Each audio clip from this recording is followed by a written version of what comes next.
Bisa jadi dia mendapatkan pahala, lahum ajruhum, cuman mendapat pahala saja. Tapi bagi orang yang benar-benar tulus beriman, lahum ajruhum wa nuruhum, dia mendapat pahala dan cahaya. Nanti paham ya? Itu indahnya. Assalamualaikum warahmatullahi wabarakatuh. Alhamdulillahi rabbil alamin. Wassalatu wassalamu ala rasulillah nabiyina Muhammadin wa ala alihi wa sahbihi ajma'in. Asyhadu an la ilaha illallah wa asyhadu anna Muhammadan abduhu wa rasuluh. Allahumma salli wa sallim ala sayyidina Muhammad wa ala ali sayyidina Muhammad, amma ba'd. Ya.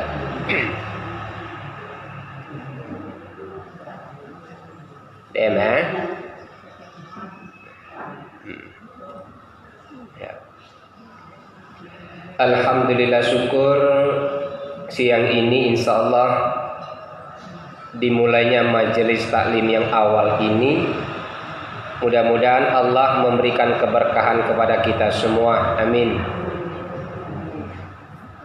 Insya Allah majelis ini akan diberi nama Ummul Mukminin.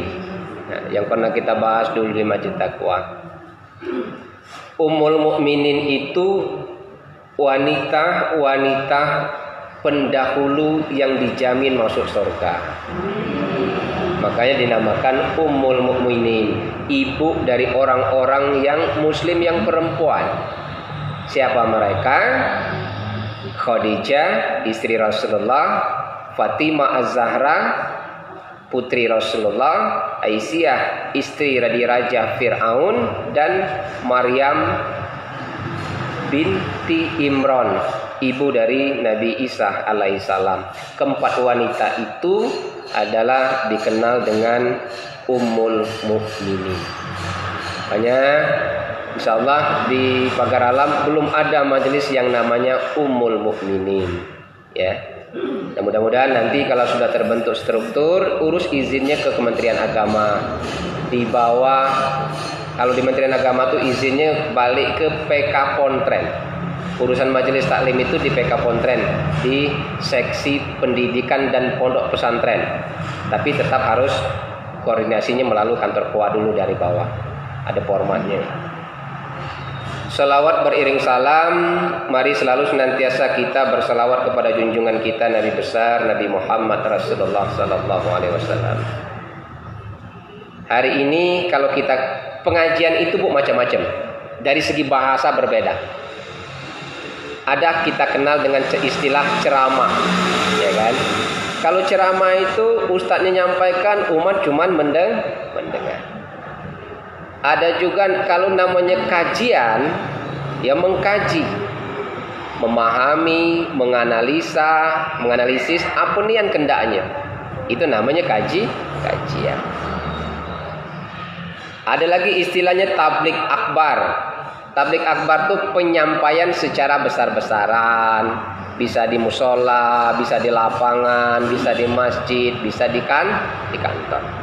Tapi kalau namanya kajian, majelis itu banyak. Tidak usah kita kota Pagar Alam. Saya amati Pagar Alam maupun Palembang. Kalau majelis taklim kajian zikir banyak. Majelis taklim kajian ilmu fikih banyak. Majelis taklim kajian salawat Nabi banyak. Tapi sedikit yang menyampaikan kajian tafsir Al-Quran. Memang berat, ya. Saya mendalami tafsir ini sejak 2018 gitu ya. Dan doakan cita-cita, ya, ingin membuat sebuah institusi lembaga kajian keagamaan yang insya Allah berpusat di kebon kami di Pamacorong, Ulu Rambai Kacik. Itu cita-cita yang akan dimulai dengan pembangunan masjid Saya berharap masjid itu adalah sebagai pusat lembaga kajian keagamaan dan terbuka untuk umat. Ya.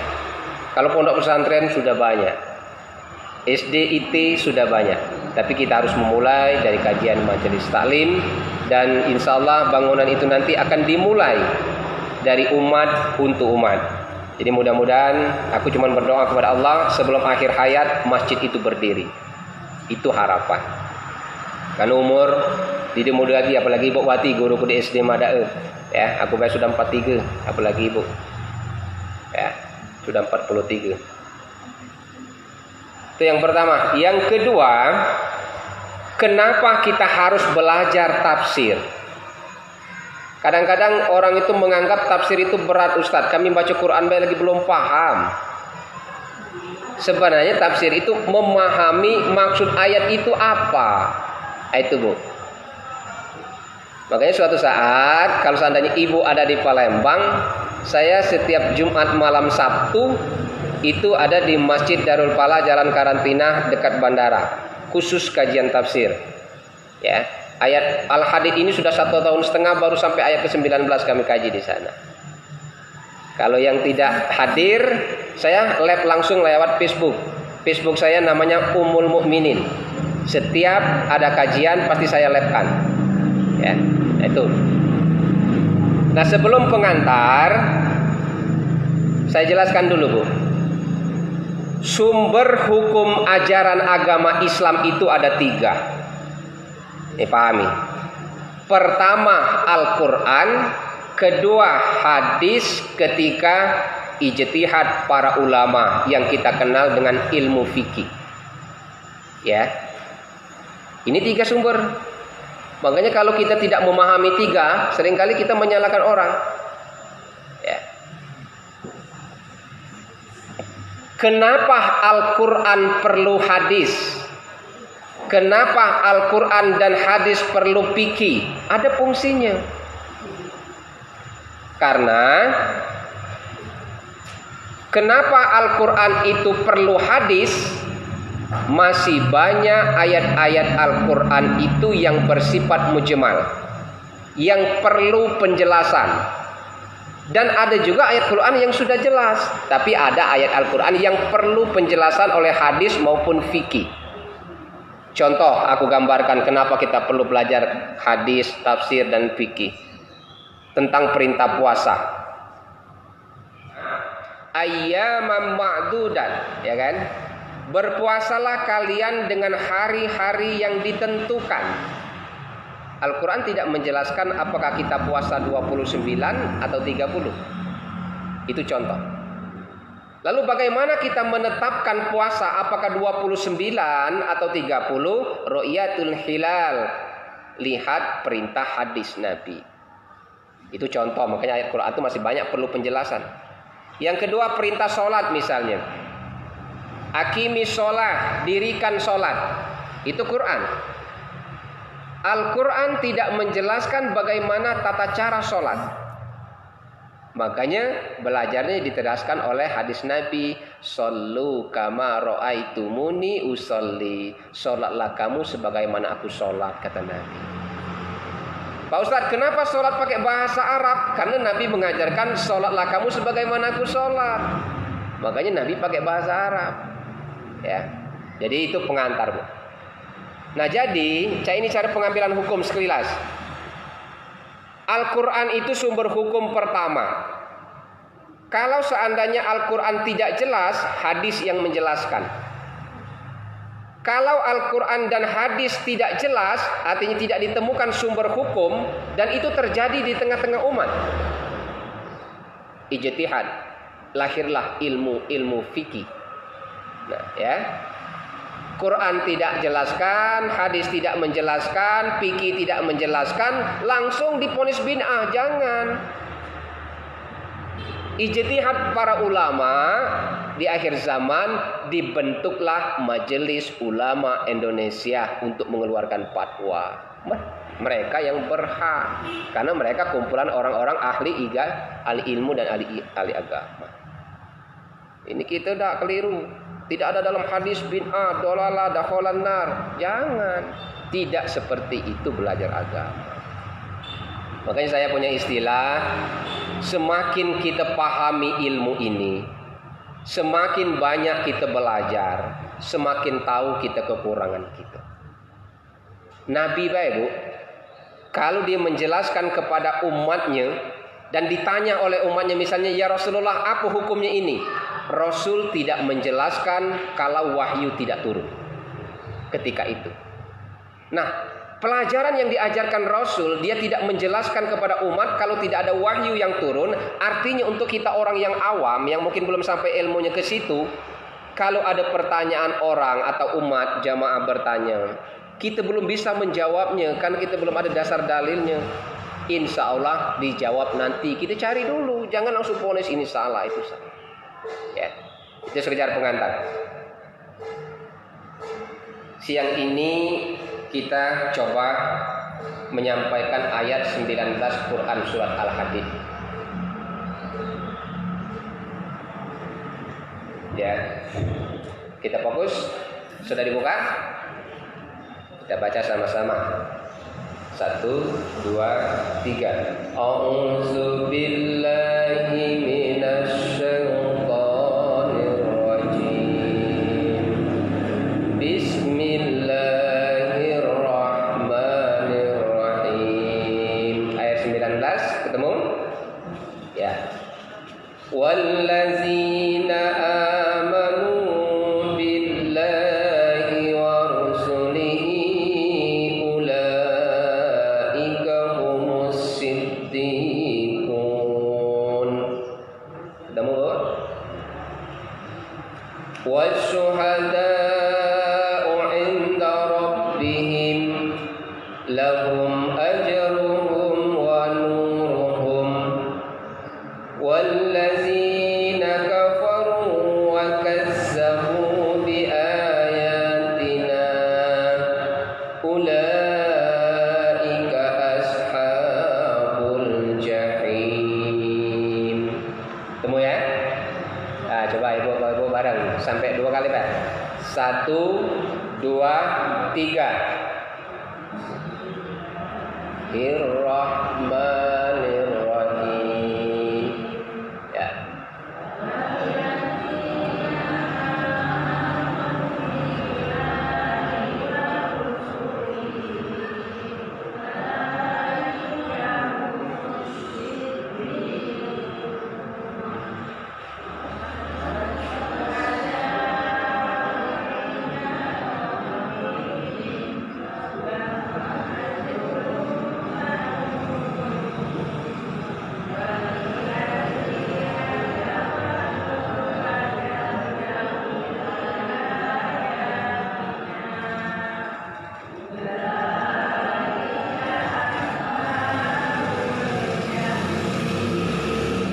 Ya, kita ulang sama-sama dari wallazi. 1, 2, 3. Wallazina amanu billahi wa rusulihi ulaika humus siddiqun wasyuhada'u 'inda rabbihim lahum ajruhum wa nuruhum wallazina kafaru wa kazzabu bi ayatina ulaika ashabul jahim. Ya, 10 kali dibaca hafal. Ya, makanya penelitian salah seorang hafiz di Madinah, satu ayat itu kalau kita baca berulang-ulang sampai 300 kali masuk dewek deh. Masuk dewek hafalnya. Misalnya ulangi, wallazina amanu billahi wa rusulihi ulaika humus siddiqun. Boleh, pelan-pelan diulangi. Ya, coba kita ulang. 1, 2, 3. Wallazina amanu billahi wa rusulihi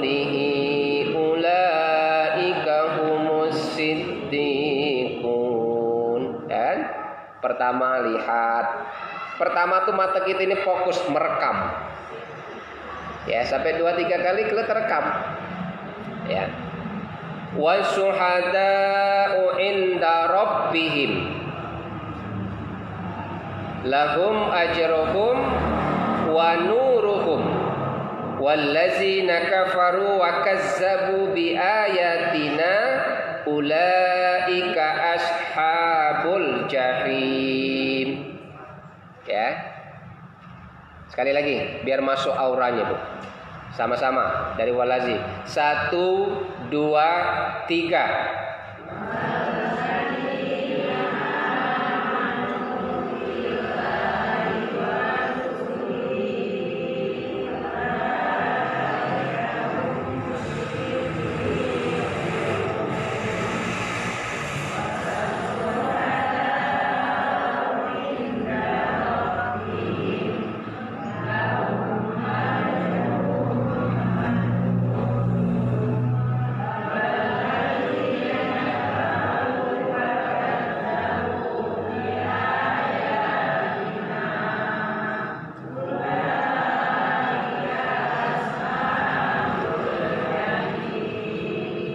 Perhatikan artinya yang ada arti.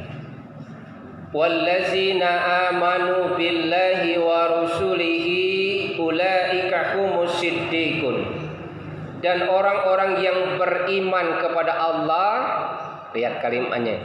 Dan orang-orang yang beriman kepada Allah dan rasul-rasulnya, bukan rasul dan rasul-rasulnya, artinya 25 rasul. Ya.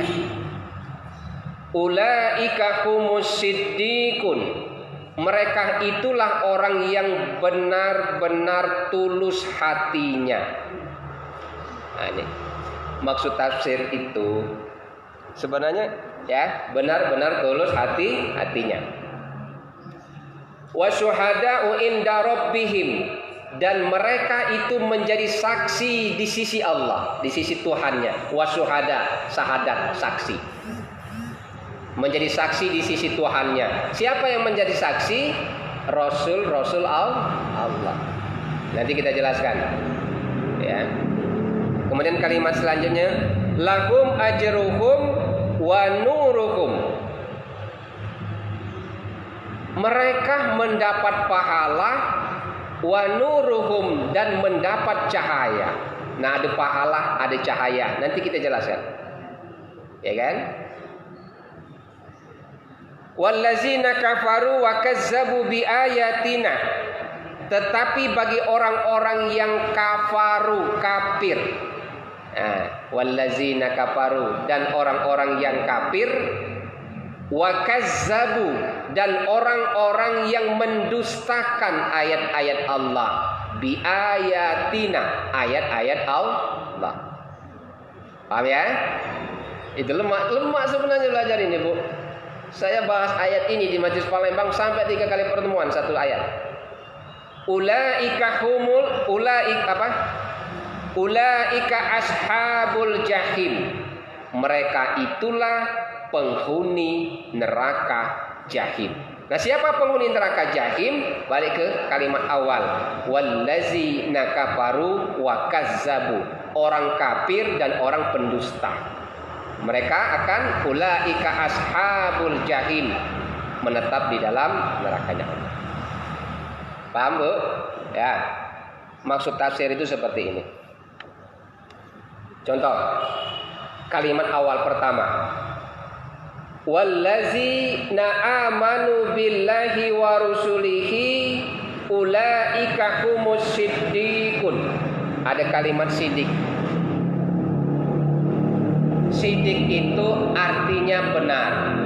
Kalau buka kamus bahasa Arab, contoh Abu Bakar diberi gelar Abu Bakar Siddiq, artinya orang yang benar dalam peristiwa Isra wal Mi'raj. Tetapi dalam terjemahan Al-Quran, di situ bukan diartikan benar. Orang-orang yang benar-benar tulus. Nah, itu tidak diartikan benar. Orang yang beriman benar-benar tulus hatinya. Itu maksudnya, Bu. Jadi kalau kita terjemahkan dalam tafsir ayat ini, orang beriman itu dua macam. Ada orang yang cuman beriman baik, ada orang yang benar-benar tulus beriman. Ini pahami Bu. Itu maksudnya. Bagi orang-orang yang beriman, bisa jadi dia mendapatkan pahala, lahum ajruhum, cuman mendapat pahala saja.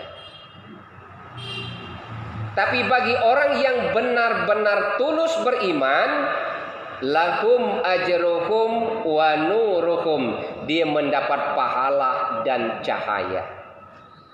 Nanti paham ya? Itu indahnya sebenarnya. Itu dulu. Kalau mau kita pengajian, papan tulis ini nak alap. Ya, bawa Quran terjemah.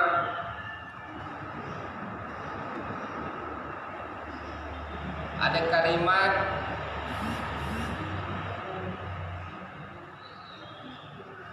dijelaskan.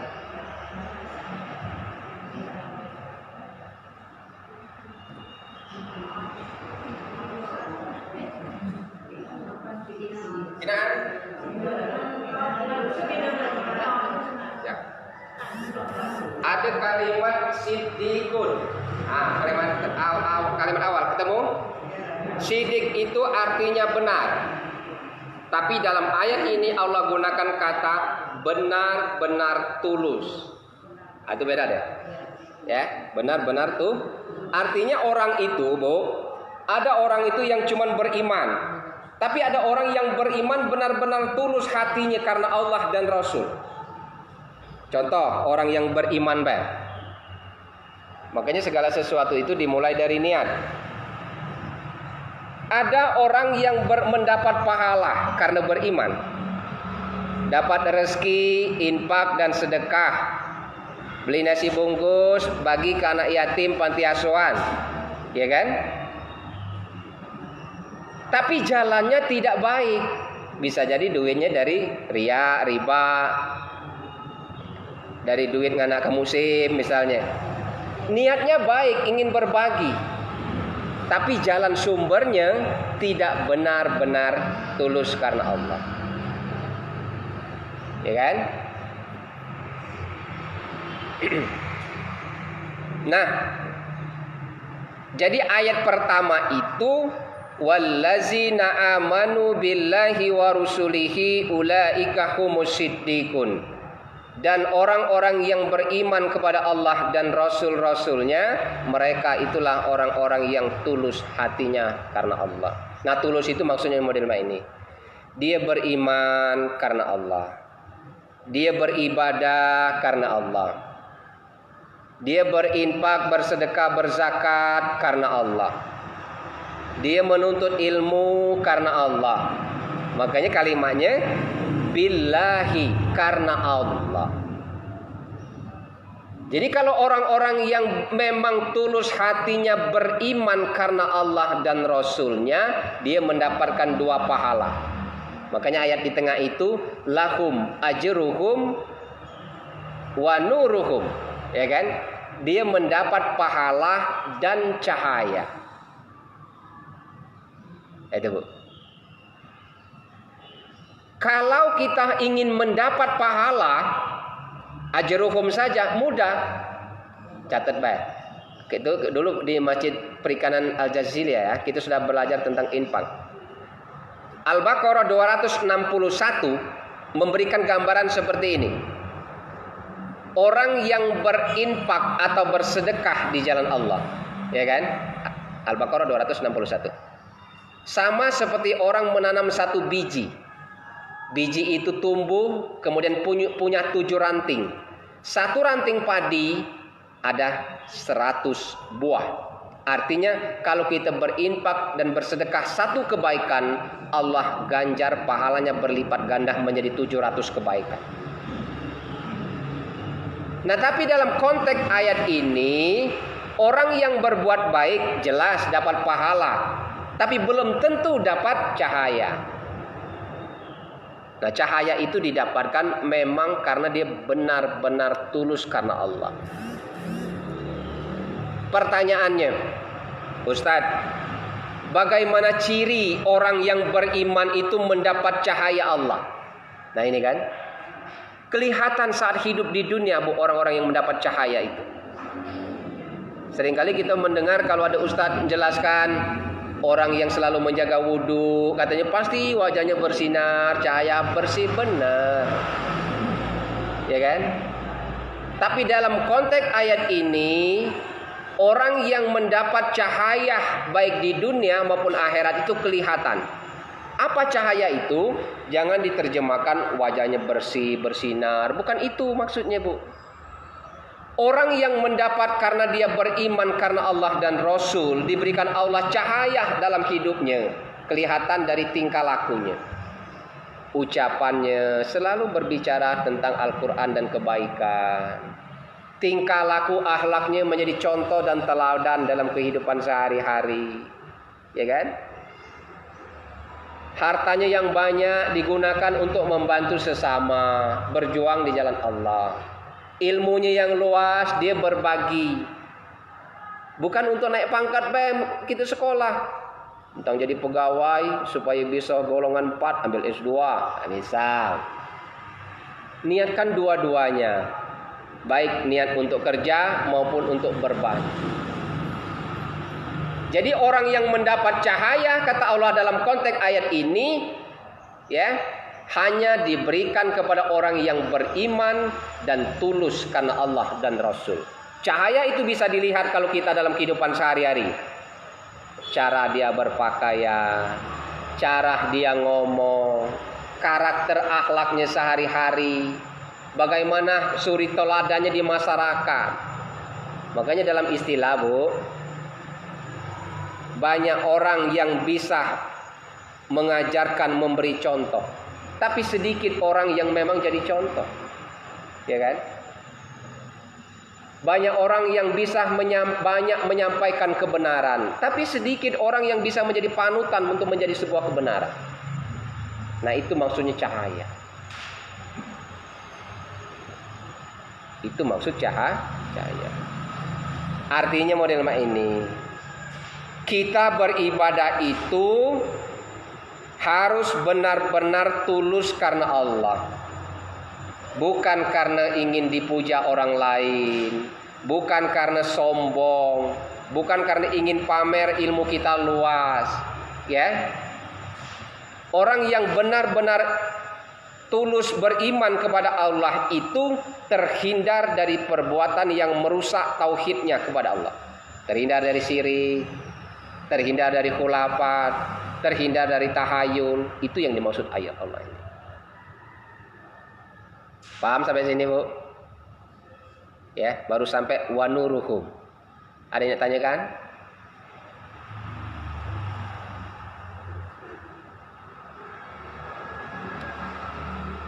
Kalau yang enggak, coba bacalah. Sampai sini, silakan tanya. Bingung? Ibu Isni masih bingung? Mungkin baru kali ini cara belajar tafsir ya.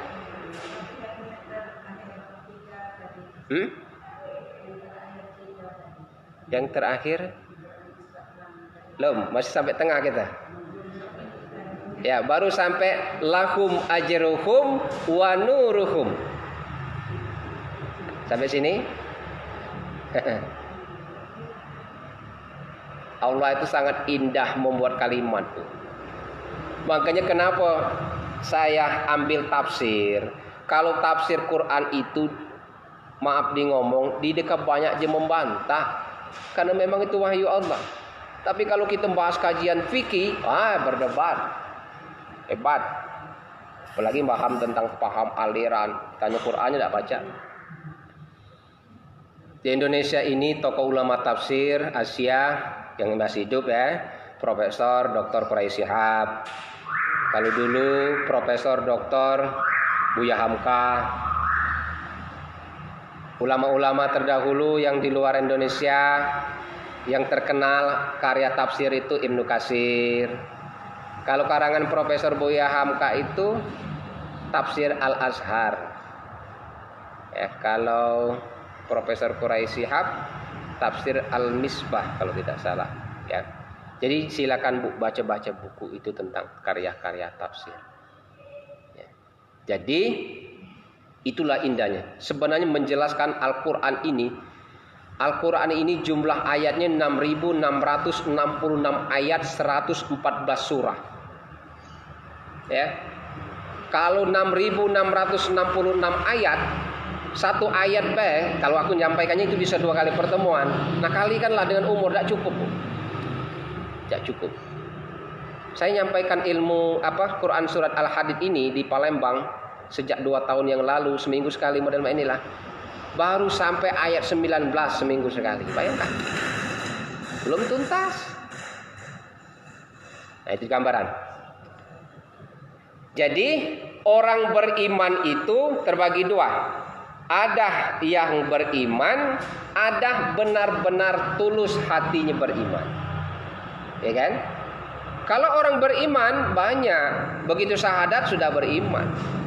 Tapi apakah dia sholat atau tidak? Belum tentu. Apakah dia puasa atau tidak? Belum tentu. Apakah dia berhaji atau umroh? Belum tentu.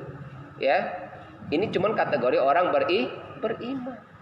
Tapi kalau orang benar-benar tulus hatinya beriman kepada Allah dan Rasul-Nya, pasti segala sesuatu yang dia lakukan itu mencerminkan wa nuruhum, cahaya itu. Makanya kalau seandainya ibu ke depan ada pertanyaan, Ustadz, wong itu sholatnya rajin, puasanya rajin, tapi tingkah lakunya masih nak kayak jual minuman keras misalnya, ya kan? Sholatnya masih diundur-undur terus, kadang bolong karena kesibukan dunia. Lalu apakah hukumnya? Kalau balik ke ayat ini, dia belum benar-benar tulus beriman kepada Allah. Beriman banget. Belum benar-benar tulus hatinya beriman. Makanya dalam ayat ini, Bu, itulah indahnya Allah. Kata-kata benar diartikannya tulus. Ya, coba kita lihat. Wallazina amanu billahi wa rusulihi ulaika humus siddiqun. Dan orang-orang yang beriman kepada Allah dan Rasul-Rasulnya, mereka itu orang-orang yang tulus hatinya. Jadi rubahlah kalau cuman selama ini cuman beriman, belajarlah ikhlas. Tulus itu artinya ikhlas. Harus ikhlas. Memang kita ibadah itu, makanya kalau menurut Khalifah Ali bin Abi Thalib, kalau orang itu beribadah cuman menghitung-hitung amal kebaikan, kalau orang itu beribadah cuman mengharap surga Allah, kalau orang itu beribadah karena takut neraka Allah, artinya mereka belum beriman tulus karena Allah. Itu bahasanya. Ya. Gitu banyak kadang-kadang beribadah itu cuma menghitung kebaikan terus, tapi tidak pernah bisa menghitung kejahatan dan kelalaian pernah kita lakukan. Nah, terus kalimat selanjutnya setelah itu, wasyuhada'u inda rabbihim, dan mereka itu menjadi saksi-saksi di sisi Allah. Siapa yang menjadi saksi di situ? Para nabi dan rasul. Setelah nabi dan rasul tidak ada, warasatil anbiya wal mursalin, para kiai, para ulama, para ustadz, para ustazah, para guru-guru, itu pewaris para nabi. Maksudnya wasuhada'u inda rabbihim, setelah kita beriman kepada Allah dan Rasulnya, artinya setelah Rasulullah itu menyampaikan ajaran agama ini kepada umatnya, mereka itu jadi saksi di hadapan Allah. Wasuhada'u inda rabbihim, mereka jadi saksi di hadapan Allah. Maksudnya model ini, Bu. Maksud tafsirnya tuh, di akhir zaman ustadz lah banyak menyampaikan kebaikan, majelis taklim lah banyak berdiri, ya kan? Kiai dan ulama sudah banyak mendirikan pondok pesantren, majelis ilmu itu terbuka, tapi kita berat untuk belajar. Terdengar suara azan, tahu itu panggilan sholat, malas ke masjid. Ya, Al-Quran diturunkan untuk dipahami, berat kita membuka Al-Quran. belajar tidak mau, ya kan Bu? Dekat dengan kiai tidak mau, dekat dengan ulama tidak mau, ke majelis taklim belajar tidak mau. Kapan ditanya? Kesibukan banyak. Makanya Bu, ciri kalau dalam konteks dunia bisa kita katakan harta banyak, pangkat jabatan bagus. Kalau semua urusan dunia yang kita raih dan kita miliki yang Allah kasih membuat kita jauh untuk beribadah kepada Allah, itu ciri apa yang kita dapatkan tidak berkah di hadapan Allah. Maju kata ke pengajian kami dengan Ibu Isni. Ibu Isni buka pengajian setiap hari Rabu, kajian ilmu tasawuf setiap pagi. Bergabunglah di rumahnya, Bu. Ya. Dia menggambarkan seperti ini guru itu. Bagus.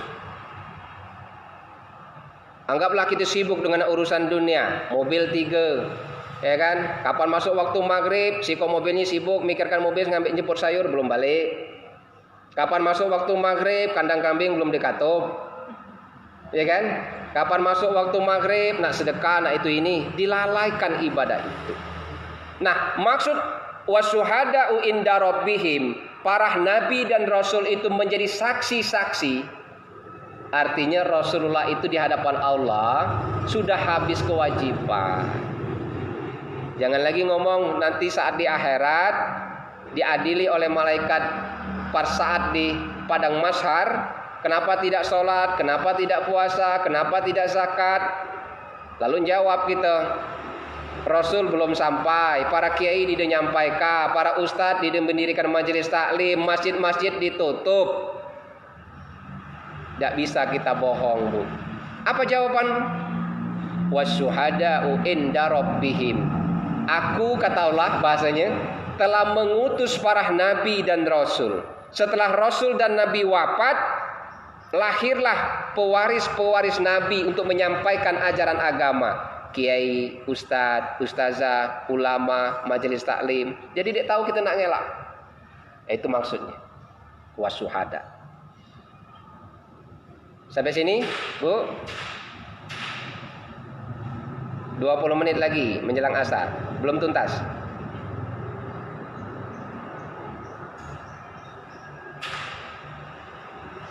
Paham? Ayat. Waalaikumsalam.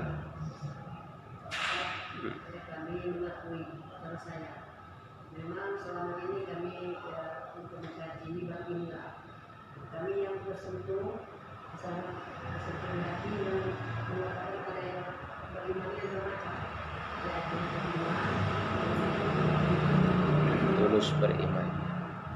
rasanya terus terang ya, kalau semuanya itu gitu bukan yang positif tadi tapi kan itu iman tapi kan ikut ngaji itu saja pengajian yang dapat mencapai iman yang tulus tadi. Bagaimana? Dapat mencapai. Tentu apa misalnya ada perubahan diri kami, selama ini kami pertama mudah emosi, mungkin dengan teman ada mudah tersinggung, ada mudah mengatakan itu berarti belum beriman tulus itu menurut saya. Kalau bertanya apa kiat-kiatnya supaya kita ini beriman memang tulus kepada Allah, yakinlah, ya. Pertama, sadarkan diri kita ini adalah makhluk Allah. Allah itu adalah zat pencipta. Makanya kalau bahar ayat 2 surat ini di situ jawaban. Allah itu raja langit dan bumi. Makhluk manusia itu adalah bagian dari makhluk ciptaan. Artinya kalau kita ini makhluk Allah yang diciptakan, pasti ada akhir. Itu harus disadari. Ya, yang kedua, sesibuk apapun urusan dunia kita, ya, apapun yang kita kerjakan, mintalah keridhaan Allah. Makanya ada ayat menjelaskan, wa may yahruju min baitihi muhajiran ilallah wa rasul. Barang siapa yang keluar dari rumahnya niatnya karena Allah dan Rasulnya, yakinlah Allah akan jaga hidupnya, Bu.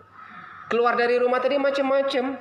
Jadi petani kah, jadi pejabat kah, jadi sopir kah, ya, karena dia niatnya karena Allah dan Rasul, Allah pasti akan jaga hidup dia. Yang kedua, aku kutip doa Nabi Sulaiman. Nabi Sulaiman berdoa seperti ini ketika dia bertemu dengan semut, mendengar semut ngomong. Kita ulangi ya. Ketika Nabi Sulaiman mendengar semut berjalan bersama tentara, ya kan? Semut ngomong rajanya, semut masuk ke lubang. Nanti takut terinjak oleh pasukan Nabi Sulaiman. Pertanyaan kita, Nabi Sulaiman orang yang kaya, seorang raja yang disegani, ya. Di sisi lain dia sebagai seorang pemimpin. Tapi di sisi lain juga dia mampu mendengar percakapan makhluk yang lain. Sombongkah Nabi Sulaiman? Tidak. Coba kalau kita mendengar suara bisikan, lah ngaku wali, lah ngaku Jibril, kan? Tapi apa ketika Nabi Sulaiman dikasih harta, dikasih pangkat dan bisa mendengar pembicaraan semut sekecil itu, dia berdoa kepada Allah. Fatabassama dhahikan min qauliha auzi'ni an askura ni'matakallati an'amta alain. Ya Allah, tersenyum deh. Jadikan aku hamba yang selalu bersyukur atas segala karunia nikmat-Mu. Wa ala walidayya, jadikan kami ini seorang anak yang selalu berbakti kepada orang tua. Wadkhilna bi rahmatika fi ibadikas sholihin. Beri kami amal-amal yang soleh dalam kehidupan sehari-hari. Wadkhilna bi rahmatika fi ibadikas sholihin, supaya kita itu masuk kelompok orang-orang yang soleh. Wa an a'malan sholihan tardoh, maksudnya bimbing kami supaya setiap hari itu melakukan amal-amal yang soleh. Jadi dari kalau konsep Sulaiman ini mengajarkan supaya kita bisa beriman memang ikhlas tulus karena Allah. Pertama, yang tadi, sekecil apapun yang Allah kasih, belajarlah untuk menjadi orang yang selalu bersyukur. Ini Bang. Menjadi orang yang selalu bersyukur. Makanya Al-Baqarah 241 bisa dibuka nanti di rumah. Kita jangan merasa ketika Allah kasih jabatan, ketika Allah kasih harta yang banyak, ketika Allah kasih ilmu yang banyak, jangan kita berkata bahwa Allah itu sayang kepada kita. Belum tentu. Justru ada sebaliknya, orang yang imannya semakin tulus ikhlas karena Allah, himpitan ujiannya semakin kuat. Karena ada orang itu yang diuji oleh Allah, ada yang dicoba. Ujian bagi orang-orang yang tulus hatinya beriman kepada Allah. Bagi orang yang setengah tulus, itu namanya cobaan. Jadi bagaimana kiat-kiat kita untuk meraih keikhlasan itu? Niatkanlah, dimulai dari niat. Innama a'malu binniyah. Segala sesuatu itu dimulai dari niat.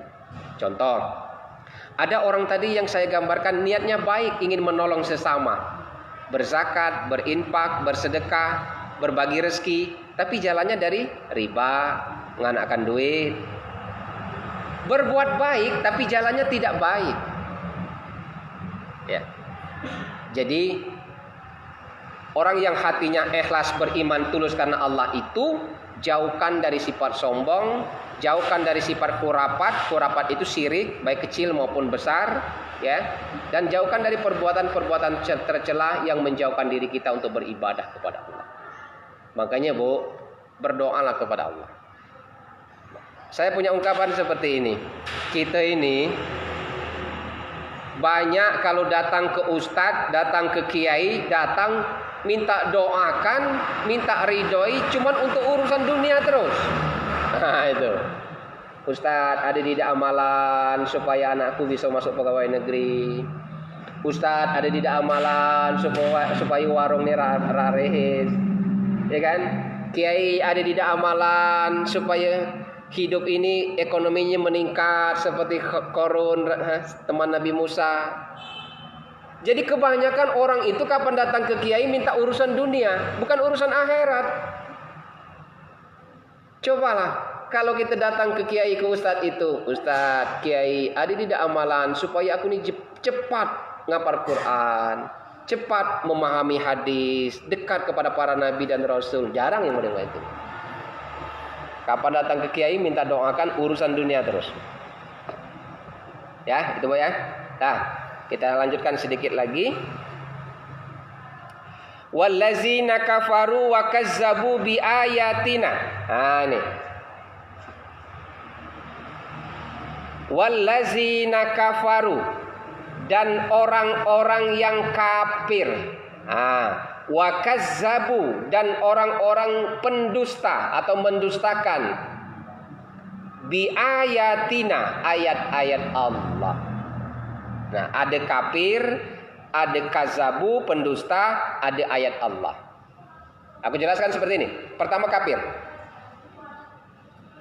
Wallazina kafaru, kata Allah, dan orang-orang kafir yang akan menjadi penghuni ulaika ashabul jahim, penghuni neraka jahim itu pertama orang akan ayat-ayat Allah.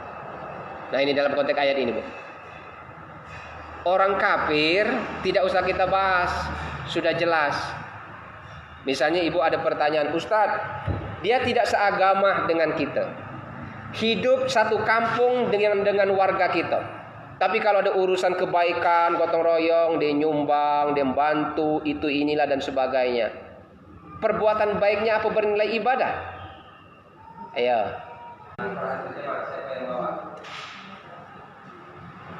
Lalu pertanyaan, terus tidak dijawab, tergantung niat katanya. Itu kan belum sampai. Dia di masyarakat kayu, tapi tidak sama dengan kita. Ada bangun masjid, ada bangun gedung, ada bangun jembatan, anak yatim, apa bernilai ibadah? Tidak. Kalau ditanya apa dalilnya? Ali Imran ayat 10 lembar pertama bagian belakang.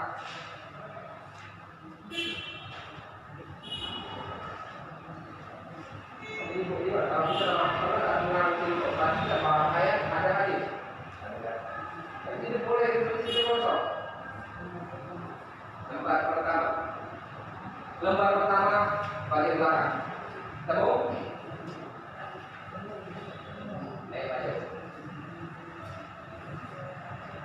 Al-Quran.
Jelaskan itu, wallazina kafaru lan tughniya ankum amwalukum wala auladukum minallahi syai'a wa ulaika hum.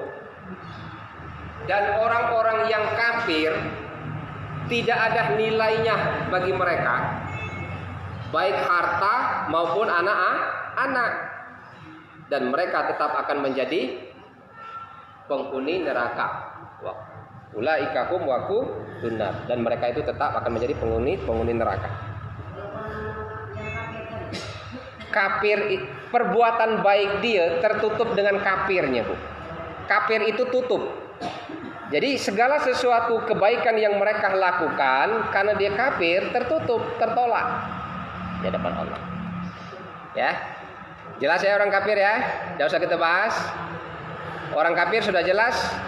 Sebesar apapun mereka melakukan kebaikan di tengah-tengah kehidupan sosial, kalau dalam pandangan agama kita, wallazina kafaru lan tughniya anhum amwalukum wala auladukum minallahi syai'a, tidak bernilai walaupun dia banyak harta maupun anak-anak mereka.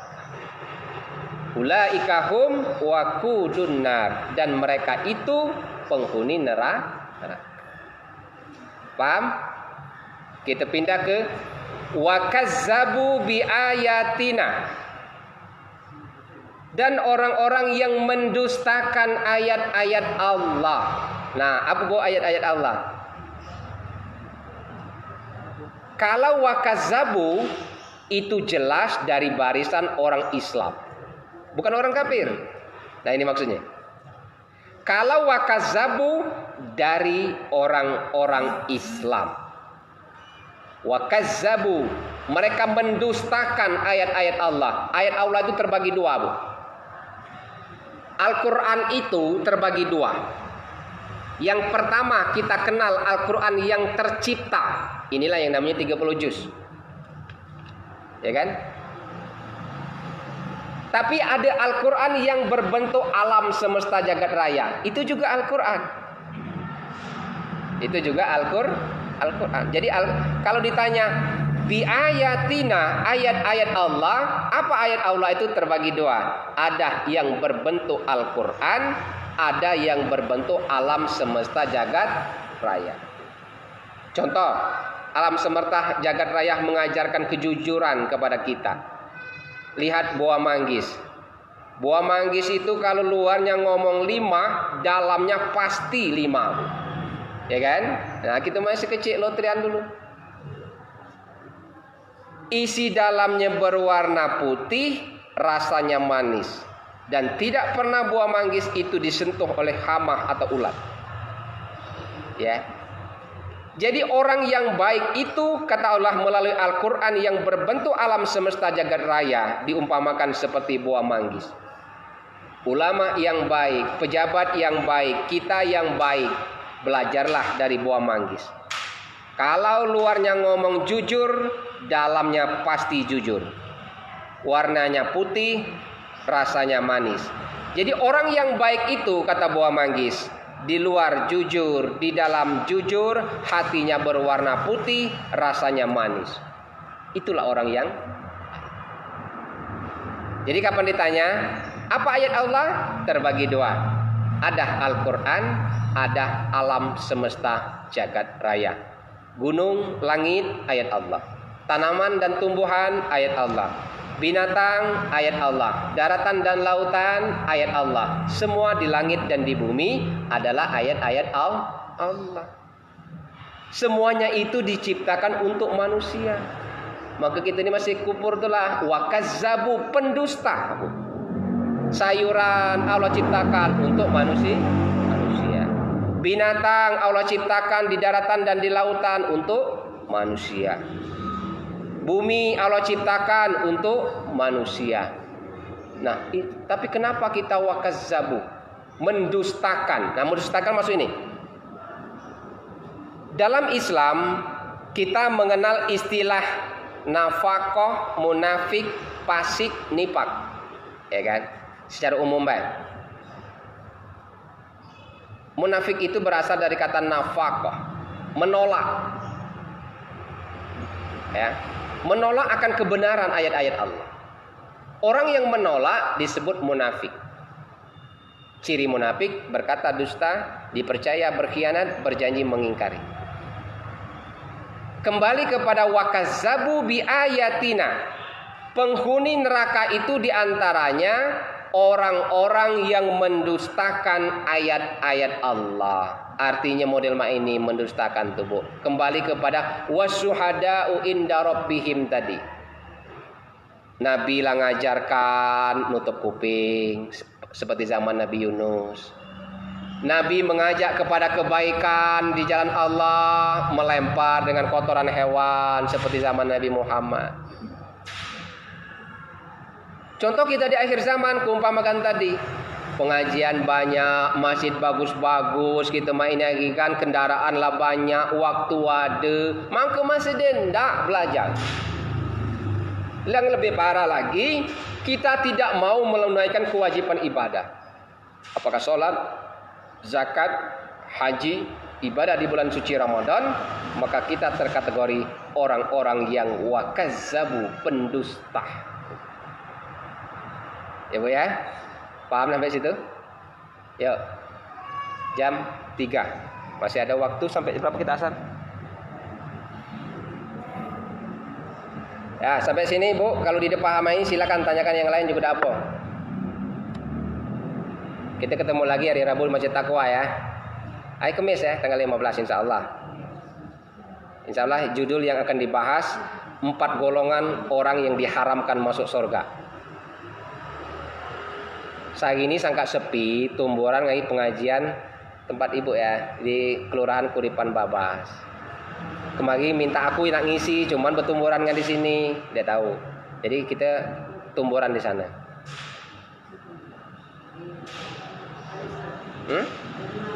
Hari Kamis. Kamis pagi, lusa insya Allah. Ya sampai sini ibu. Itulah contoh gambaran tafsir bu. Baru pertama kita kaji. Ya.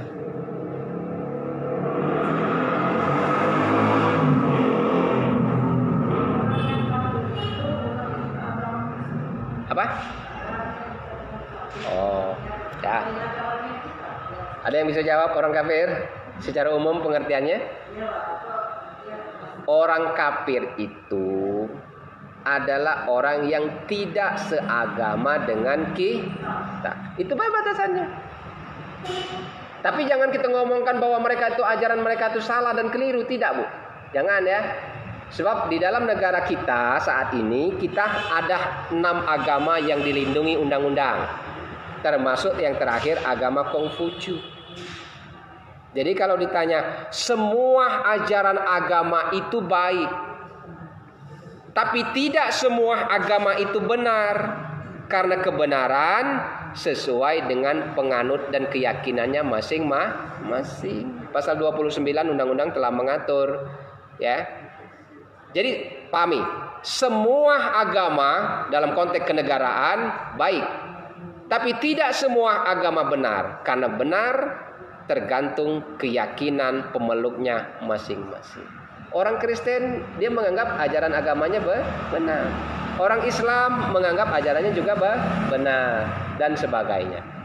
Jangan kita ngomong kamu kafir masuk neraka, jangan. Mereka punya agama yang dilindungi undang-undang. Cuman dalam konteks kita orang Islam, ya ayyuhallazina amanu khulu fisilmi kafah, hai orang-orang yang beriman, masuklah ke dalam Islam itu dengan cara yang kafah. Kenapa? Inna dina indallahil Islam. Sesungguhnya agama yang diridhoi oleh Allah itu adalah agama Islam. Ada lagi bu? Ayat ini mesti tidak paham. Kesimpulannya, ada orang beriman, ada orang yang benar-benar tulus beriman, ada orang kafir, dan ada orang pendusta. Cuma 4 kata kunci ayat itu. Ya, 4. Pendusta? Sedikit lagi. Pendusta ini bu, bahasa kasarnya, kalau dalam Al-Baqarah itu summum bukmun umyum fahum la yarji'un. Mental, kuping dak galak dengar, mata dak galak melihat, hati dak galak merasa. Nah itu maksudnya. Biar diajak kebaikan ya, biar diusahakan kita ngajak mereka untuk kembali kepada kebaikan, nolak terus. Itu pendusta. Tapi kalau kita omongkan kafir, marah dia bu. Artinya dia terkategori orang yang beriman, tapi tidak benar-benar tulus beriman. Ya. Lemak belajar Quran tafsir tuh bu. Aku jamaah di Palembang pertama banyak, ujungnya mundur sikok saya jawab ya. Kalau yang tersisa ini suatu saat jadi ulama-ulama besar, mereka dirikan pondok pesantren, akan banyak lahir. Nah maksudnya sama seperti ayat ini tersaring. Dulunya beriman akan meraih orang-orang yang tulus. Seperti sama kita orang Islam. Kita ini kapan sudah syahadat masuk Islam. Sudah Islam beriman ya.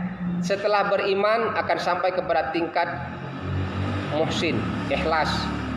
Setelah ikhlas kita memang benar ikhlas tulus maksudnya, akan sampai kepada derajat muttaqin, benar-benar orang yang bertakwa.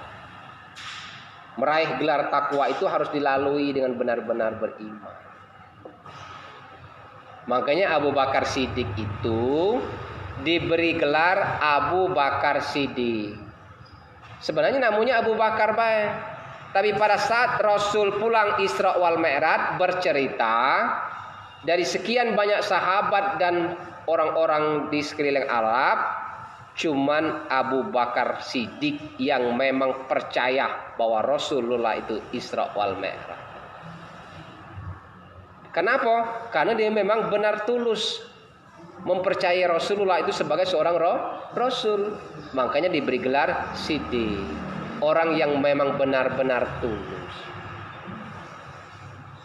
Orang yang memang benar-benar tulus. Sebagai penutup, Ali Imran lembar kedua. Sebagai penutup, siapa orang-orang yang beriman benar-benar tulus itu?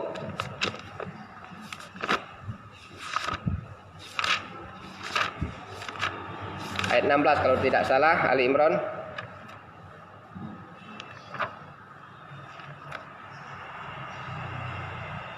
Ayat 16. Dapat? Ya, dengarkan. Bismillahirrahmanirrahim. Siapa orang-orang yang beriman tulus kepada Allah? Allazina yaqulu Rabbana innana amanna faghfir lana dzunubana wa qina azabannar. Ya.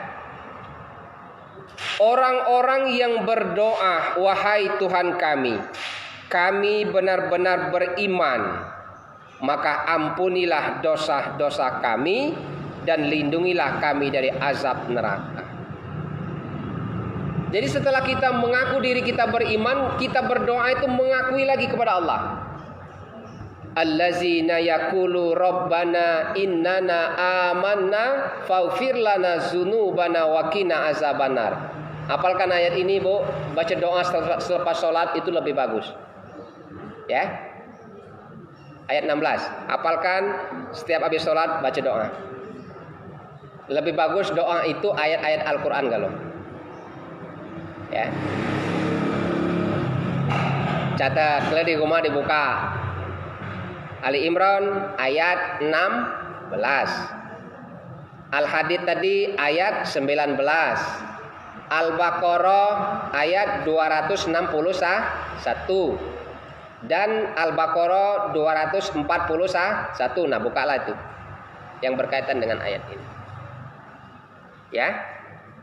Nah, inilah boleh doa orang yang benar-benar tulus. Dia ngomong allazina yaqulu. Kalau kita berdoa pakai batas ini ya, kita mengambilnya. Rabbana innana amanna faghfir lana dzunubana wa qina azabannar. Dari situ kalau kita tidak berdoa, tidak perlu nak allazina yaqulu gitu. Cukup dari Rabbana innana amanna faghfir lana dzunubana wa qina azabannar. Wahai Tuhan kami benar-benar beriman, maka ampunilah dosa-dosa kami dan lindungilah kami dari azab neraka. Ya, paham ya? Amalkan, Bu, surat itu. Habis sholat masukkan doa 261 tentang orang yang berinfak bersedekah, ganjaran pahalanya 261. Ayat 19 Al-Hadid ayat 19 yang kita bahas hari ini.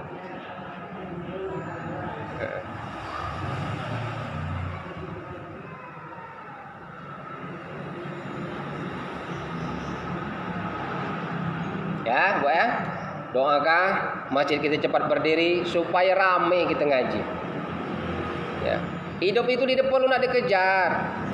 Sehat, perut kenyang, pikiran di banyak, dah jadilah. Biar duit banyak, harta banyak, kalau tak tenang, ibadahlah susah, sudah kita. Sudah? Habis? Yang ditanyakan?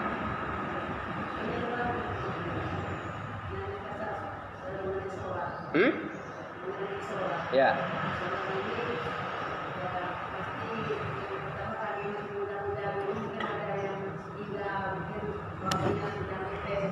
Mm-mm.